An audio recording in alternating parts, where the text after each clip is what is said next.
nowhere else, but this is where we found ourselves. Welcome to the local show. People you work with, people you know. Welcome to another edition of the Local Show, our first edition this summer, you guys. Thanks for joining us here on Grassroots Community Network. Host and range of stations now. We are reaching out to our Facebook Live audience, our YouTube audience, and podcasts. So thanks for joining us, guys, where we feature inspirational locals now in our 16th year each week on the Local Show. Really excited to welcome a longtime friend of mine, longtime local, and we'll call a local legend and more, Michael Ferrara. Welcome to the show, buddy. Thank you, Eric. Thank Mongo. you. Yeah. Mongo's that in the was house. That was a long time ago, yeah. Yeah, absolutely. well, we'll talk about Mongo a little bit. Okay. But we're going to go back a little farther even to Williamsville, New York. Right, my Were hometown. you born and raised in Williamsville? Born in Buffalo, in the city. Okay. Then when I was 5, we moved to this farming community north of Buffalo. Okay. That became, by the time we left, was a nouveau riche suburb. So No part of the kidding. expansion. But Was that time to go then at that point? no, That's I the way tried it to grow evolved? up. Yeah. But Buffalo, it's a great place to be from. Yeah, yeah. Well, we said that in Wisconsin. Yeah. The We've weather. had those same kind of winters. Yeah, absolutely. Like real winter. Yeah, Like and cold. so Denali is not that wild. 'Cause, it's yeah. I know. Well, when you have a certain perspective, like growing up in that area of the country, and it's like super cold and it's humid, so you get Right, like that yeah. bone-chilling cold. And then you hear people around here talk about, oh God, that day was so cold up in the bowl, and you kind of snicker a little yeah, bit. exactly. And you've been up Denali and some of the biggest But- peaks in the world So too. Dave Hahn, I don't know if you know Dave. He writes for Outside Yeah, Magazine. yeah, I've heard of Dave, He's, yeah. our Everest and RMI guide. Is Okay. also at one point he may still be the American with the most Everest summits. No, He's kidding. from Buffalo. He's from Buffalo. Do you know how many times he's summited I Everest? do not. Okay, but probably maybe double digits. Oh yeah. Seems like a lot of these guys now, Yeah, 10 probably to 20 18, times. Yeah, something like that. It's incredible. Yeah. That's incredible. So Their so job. moving on, how did you end up you ended up in Aspen in the late 70s, right? Right. What so was that story I was going to go to law school, decided it wasn't right for me, and decided recession, Rust Belt wasn't right. I just started to ski, and so I packed up and moved to Denver. Okay. Was working in Denver for Motorola, and took a ski trip out here for a weekend to visit my ex-wife's friends, saw the valley, and went, oh my goodness gracious. This is And came up with this plan for Motorola. I flew back to Chicago, told them that Western Colorado, Southern Wyoming, and Eastern Utah were a contiguous economic zone based on energy, ranching, and recreation, and should have their own sales territory and sales manager who was based in Aspen. And so you kind of created the position basically for the region, right. and sold them on that need. And they bought it, and next thing I knew, And they did, and then you're I here. moved here and had salesmen stretched out, and there was some stuff that happened, and now I'm here. Wow. You know? And then you would go on. Well, that's an interesting. How did you transition then? Ultimately, like, did you go right to ski patrol after No, that? I was I was Motorola Salesman of the Year. I was. Oh, wow. But the patrol director at Vail was also their communications director. Okay. The president of Motorola and son of the founder has a house there and would stop and visit him. So I said, no one's handling this account but me, and we became personal friends. And I lived his life, ski patrol in the winter and fishing guide in the summer. Oh, nice. And I went, Okay. I just got to give it a try. Couldn't hurt. I mean, Yeah, I mean, no, it's a crazy idea, but what a great idea though, right? Because It that would turns lead out now. into friends who were like, this is stupid. I can't believe you're doing this. Yeah. Now at this point in our lives are going, how did you know? like I good didn't. call. I didn't. I had no idea. Wasn't it more like for me, more like following your heart?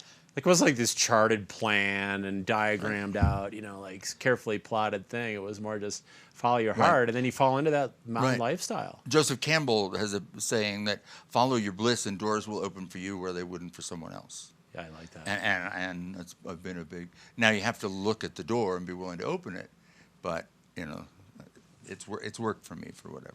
And then you'd go on to ski patrol, and you served with the local ski patrol for how long? about 30 years, then a few in Utah.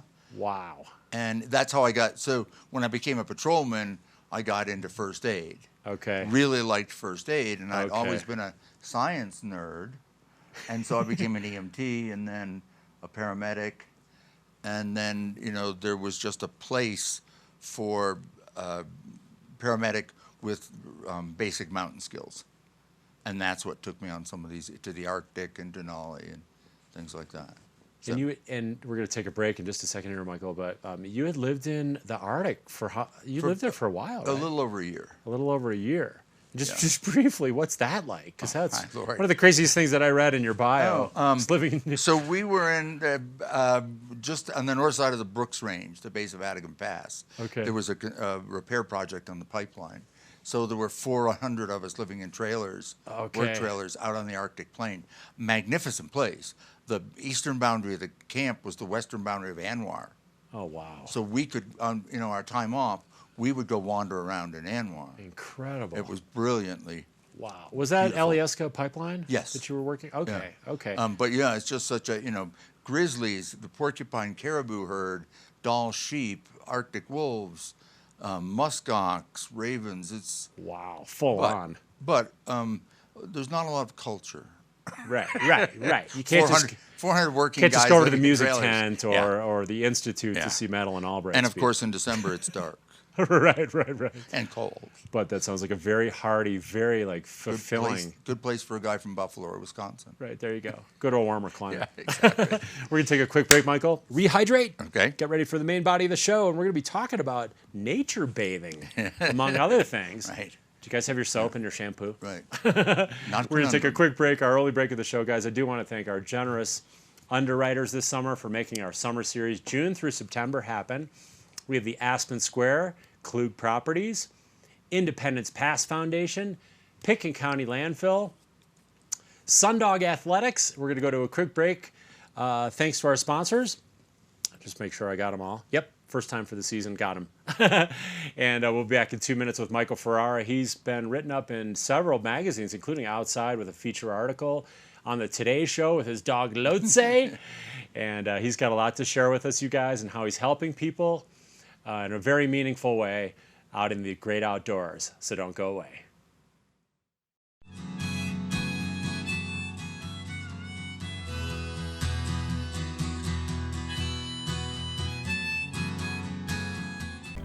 I'm so passionate about this community. I absolutely love living here and raising my family here. It gives me a lot of pride to share this with my friends and my clients and help them achieve their dreams of owning an Aspen snowmass and enjoying this incredible lifestyle. Celebrating another great summer season, Aspen Square Hotel is the hospitality place, featuring fireplace studio suites and larger condominiums with full hotel-style services in the center of downtown Aspen. Aspen Square is proud to support the local show. Curbside recycling is now included with your trash service in Pitkin County. You can reduce your waste footprint and shrink your trash bill by recycling right. Learn more at landfillrules.com. The Independence Pass Foundation. For 30 years, restoring and protecting the ecological, historical, and aesthetic integrity of Independence Pass.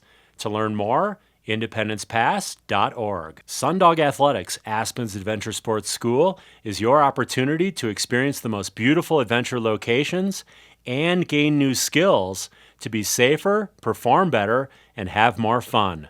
Fresh updates on mountain and road biking, hiking, canoeing, snowshoeing, and fat biking adventures at sundogathletics.com, Sundog Athletics on Facebook and Instagram.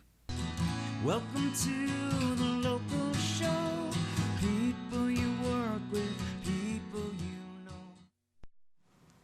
We're back here on the local show. Thanks for sticking with us here on Grassroots Community Network and Facebook Live. Thanks for watching us, you guys.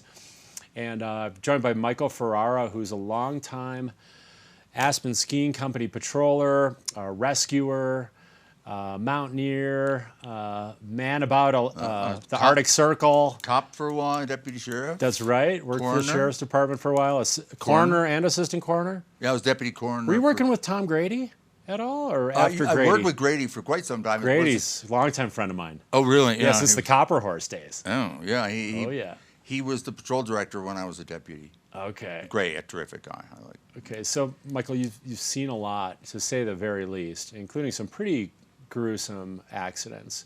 And I remember back in 2001 when the private plane crash happened, obviously near the Aspen airport. 18 people, I believe, were killed. Yes. And from friends of mine who were also fire department and other first responders, couldn't really even describe that, or want to describe it.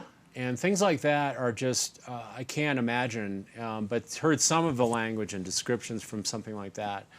And then a mutual friend of ours, I knew Corey Bretman. We had actually mutually dated, not at the same time, but Right. Charlotte Fox.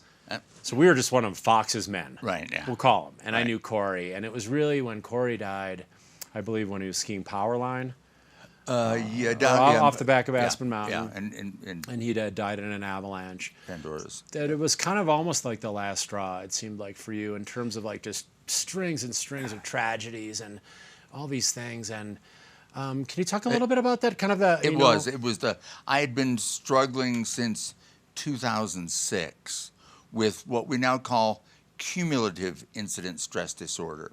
Okay. So not one specific incident, Right. but a constant drip of significant incidents over a career of 20, 25 years.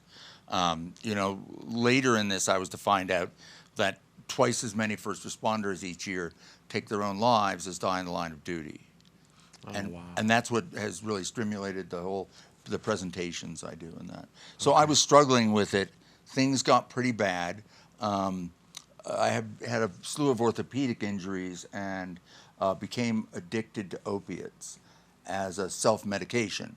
Okay. I work my 50, 60 hours, and when I get off, I'll just take a couple Percocet because it relieves my physical as well as my mental and emotional pain. Sure. A bad treatment plan, all in all. That's the self-medicating Like the opiates plan. itself, all of that. Yeah. But it works for the moment, perhaps, right? Right, but that's the problem. 'Cause then you can go In escape. 4 hours you escape, Right. but you come back in, And then and it's pretty worse, soon the yeah. dependency, the fear. Now, when you're getting straight to go back to work, you're going through this emotional withdrawal. It's just bad. It's terrible. So it became the cycle or the spiral, and then you kind of. So I was struggling with that, and then Corey's death really sort of sent me over the edge. Yeah. I had a couple more friends die, and then on the first Sunday in February, I had a SIDS death, and I won't get into the whole thing, but it was the final straw. Yeah. And I just went into this spiral, and eventually had a breakdown, and got the help that I needed. And One of the places was down in Carbondale, correct? Yes, Jaywalkers is where I did my outpatient drug therapy. Okay. Awesome. And well, this is kind of interesting because I initially get assigned to a psychiatrist here who spends 20 minutes or an hour talking about himself, diagnoses me with an addiction issue, no PSD, and writes me a script for 20 Xanax. Oh, great. Luckily, my sister worked for the university, for the School of Medicine. She ran the Given Institute. So she had contacts in the Department of Psychiatry, and they guided me to a PTSD guy at the University in Denver. Right. And that's where I started to make recovery with the PTSD. And then Jaywalkers in Carbondale is where I did my drug therapy. And that's one of the issues in this, that there's virtually no place for an individual who's suffering to go. Right. And I ended up having to put my own program together. And that was part of what I'm preaching. I'm sort of an evangelist now. I'm out there preaching. Do you say hallelujah? The gospel, about cumulative incident stress disorder in civilian rescuers. And so that's one of the things that I preach in there. The system has to be easily accessible. It has to be appropriate. You don't go to a urologist for your knee injury. They're both doctors, but there's certain Right. things. So through that, I started to feel like I was not alone. More people were having this problem than I was. Okay. And the outside, I talked to outside, and they wanted to profile this story. And so they did the article. And when the article came out, I got hundreds of contacts from people. Your story is my story. Your story is my husband's story. All of these people are coming from everywhere. Wow. Telling me, you're right, it's going on out here. Yeah. And then I started doing the presentations. Wilderness Medical Society called me up and asked me to do. And out of the audience, a half a dozen people come up with their stories. Unbelievable. And so every place I go now to do one of these, people are coming up. I mean, and then you add that to twice as many first responders will take their own lives as will die in the line of duty. And you go, okay, there's something's wrong here.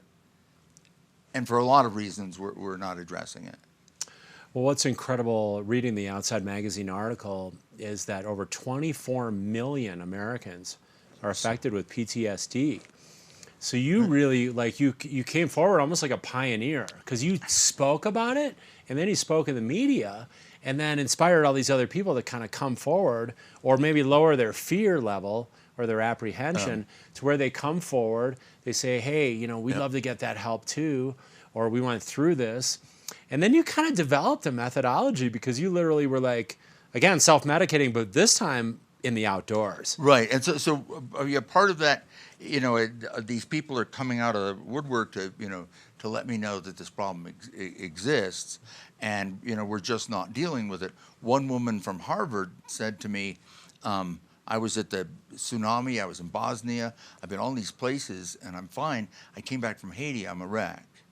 And I won't go into, we figured out what was wrong. But she said, your article gave me permission to admit what was going on with me.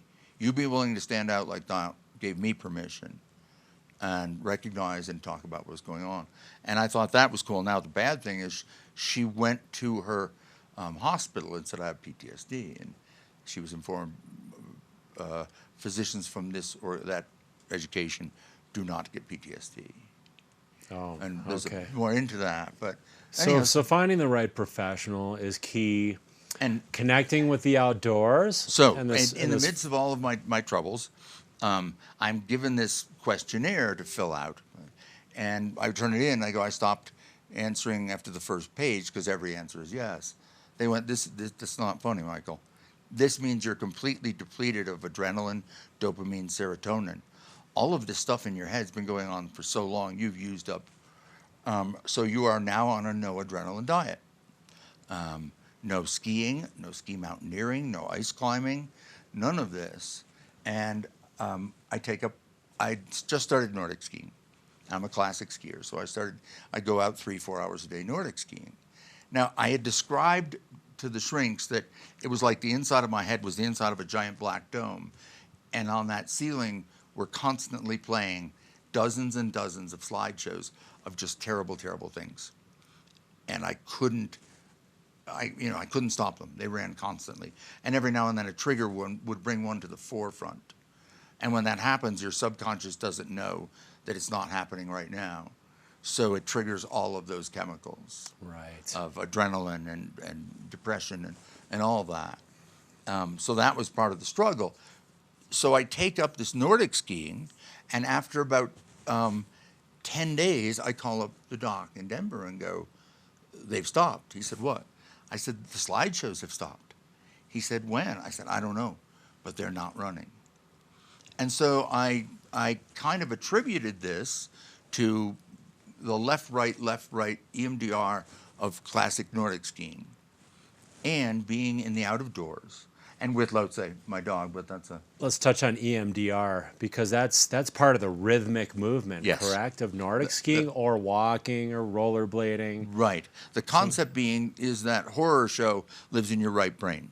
Okay. By stimulating that left, right, and in therapy, they put a little buzzer in your hands, and they have you visualize a pleasant place. Okay. And that rhythmic thing brings the function of your brain back to center. Okay. And so I was the first attributing it to EMDR, but I was preaching it in my presentations as therapy. Get outdoors, exercise, rhythmic, low mental stress kind of things. And then, lo and behold, Florence Williams puts out her book. And I don't know, do we have those pictures of her book? And I think we'll bring those up while we're talking. okay. So, So anyhow, Florence comes out with this book, and basically the concept is looking at fractals creates an alpha state in your brain, which is the rest state where recovery occurs. okay. Nature is made up of fractals. Okay. Going out in nature creates an alpha state. And then she supports it with a lot of scientific data to show this. And I think we talked about the nature bathing, the Japanese concept. Shinroku, Right. which they're doing in Japan, and this therapeutic benefit of being in the forest, literally connecting to nature, connecting to wildlife, and really reconnecting with Earth, Yeah. Mother Earth. So there's the connection to nature. There's the rhythmic movement or EMDR going on. And so you've got this therapy, like this really as natural as it gets, and I know. beautiful as it gets therapy. And I'm trying to balance it now with maybe a little less of the EMDR and more of, I think we talked about this, that John Muir said, never go hiking in the mountains, you should saunter. And, there's a danger here that being the Aspenites that we are, Right. we'll start saying, well, I made this in 17 minutes yesterday, I can do it in 14 today. Sauntering to 14 today. Yeah, exactly. This is a really fast focus saunter. I'm sauntering, but We call that hammering too. I know, in bike exactly. racing. And there is benefit, absolutely, endorphins and physical exercise, and That can be part of it, but a part of your overall program. sauntering is. But that walking Yeah. for 30 minutes, 40 minutes in a quiet, and observing, looking at the fractals. I ran the Imogene Pass race several times, and then I finally drove up that Camp Bird Road, and I went, oh my gosh, this place is beautiful. Right. But when you're racing, you're not looking around. You're just, you're there, the guy ahead of you, But so I think it's crucial to get out there, to walk slowly, quietly, and take in the fractals. No cell phones. It's part of the therapy. Is Yes. the world, you are not that important that the world can't live without you for 1 hour. Right. And The digital detox aspect, break away from the electronics. So part of it is disconnecting from the hectic world, the electronic Yep. world, the distracted digital world, and connecting on the other side to Earth. Yep. And nature and the rhythmic movements and all the benefits of exercise. Yep. And then you can share that with other people. And for guys like us, it's the dog connection And too. the dogs. Because unconditionally. Yeah, well, they're the body sattva. Literally. They're the incarnation of the godlike being. Yeah. And if you were in tune with that being, the beauty, the honesty, all of those traits that you Yeah. get to absorb in that. But that's kind of advanced. I mean, you can be distracted. You can talk to me about that. I'm all good with that. Oh, yeah. I'm a 2 dog at a time guy. So am I. Not just 1, 2. People are amazed. I want Like, one on each side for balance. we just came down from Smuggler, and as a bicyclist, comes by, they go on a woe stay, and they're like, "That's incredible." I mean, no, it's sit and stay. Everybody should be doing this. Right, but right. anyhow, They're so used to seeing trained or dogs running amok. untrained dogs in Yeah. Aspen. So when so they're really anyhow, trained. Yeah, I think, and it's being used in PTSD therapy. It's being The used dog in, aspect? No, the outdoor, the nature thing. Okay. PTSD in stress-related illnesses. It's being used. Hospitals, inner city hospitals, are putting in nature rooms. They're just screens, that's awesome. television screens of nature, because again, the person sitting there is observing fractals, which Okay. creates the alpha state. So after a terrible code, Interesting. they can go in and sit in there. So you're doing. So how does this manifest? You said you're a speaker. So you So go now speak. I'm trying to put together, and this is like I said, I have no plan for this. The speaking thing just happened to come out. That's organic. And then oh my gosh, there is something going on. This comes out, and I don't want to become the guru of nature walks, but I think I want to start developing this for this community. Yeah. And as a therapy program for some people. And although we talked about it, as a guide, your goal should be that your client doesn't need you anymore. Yeah. So that's sort of I don't want long-term relationships. I'm trying to figure out some way to help people get introduced to this. Right. Equip them, and then they can go off and be independent. Here's the rules. No, you need to put that. Right. Just be guided into that state. Yeah, you and I were talking before the show. Equip the birdies so they can fly out of the nest on their own, and that's what you're doing. You're really equipping them with the tools. I'm starting to work right now with the Depression Center at the University of Colorado School of Medicine. Nice. On a therapy program of this. Nice. Like I said, I don't want to become the guru of nature walks, but I think this is real. I think it's appropriate. I think it's a good therapy, and I think it's got science behind it. Well, it seems like you've always had that service to others in your life. I mean, obviously for a long, long time. So it's along those lines, Mike. I want to give you love here. I mean, being service of others is really when they first a wonderful thing. Let me go back to work after my breakdown. They said no heroics. You can't, no teaching. You're on a heroics diet too. So I ended up managing a home for developmentally adults in Glenwood. And of the 8 clients, only 1 had speech. They were too developmentally disabled to have speech processes. Okay. And I fell in love with it. I'm like, oh no, please. So here's one more. Not after 35 years of emergency services, now social services. Another service arrow in the quiver. Can't I want to be a realtor or a diamond broker? You might be a marriage counselor next. No, heavens no. Don't go there. Yeah. Like, what do I know? I don't know. Maybe what do you know? Let's not get too crazy with services. Yeah. I have a friend here who just retired as a lawyer, and she was doing some work for legal aid, and she said, I started getting into the divorce stuff, and I said, no, I can't. It's too insane. Hey, we're down to just a minute, buddy, but I want to thank you. Do you have any closing thoughts for our viewers? And this has just been such a great show. I think so much. I think we're showing the cover of the Outside magazine. Yeah. All those look things into that. Look at Florence Williams' books. I think part of what's happening to our community here is we have become so urban-centric in our community. Yes. 20 years ago, we were all out there. Right.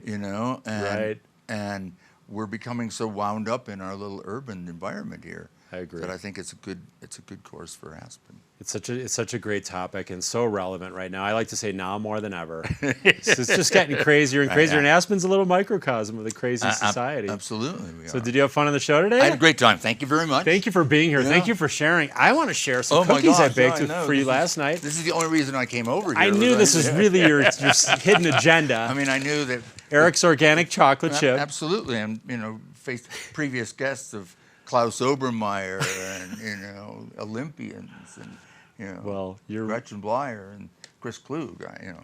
Well, I'm honored to have you, and those guys only did it for the cookies too. Yeah, I know exactly. So you're right in there with those guys. Exactly. I hope you had fun today. I did. Thanks. Thanks for sharing, and thank you guys for tuning in on our first show of the summer series. Check us out each week on Grassroots Community Network. I'm so passionate about this community. I absolutely love living here and raising my family here. It gives me a lot of pride to share this with my friends and my clients and help them achieve their dreams of owning an Aspen snowmass and enjoying this incredible lifestyle. Curbside recycling is now included with your trash service in Pitkin County. You can reduce your waste footprint and shrink your trash bill by recycling right. Learn more at landfillrules.com. The Independence Pass Foundation.